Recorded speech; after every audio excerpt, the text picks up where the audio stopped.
دزد بدشانس. تا آخر ویدیو رو حتما ببینید، آخرش واقعا باحاله.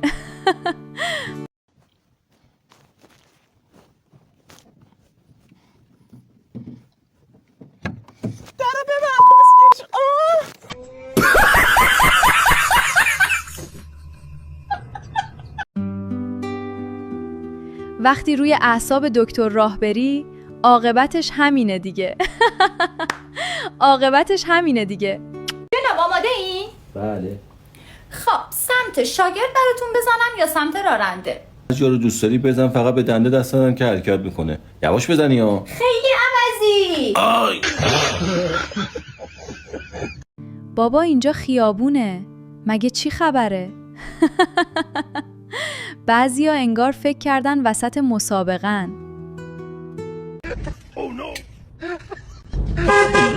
پیشی جان خیابونه ها داداش، خجالتم خوب چیزیه.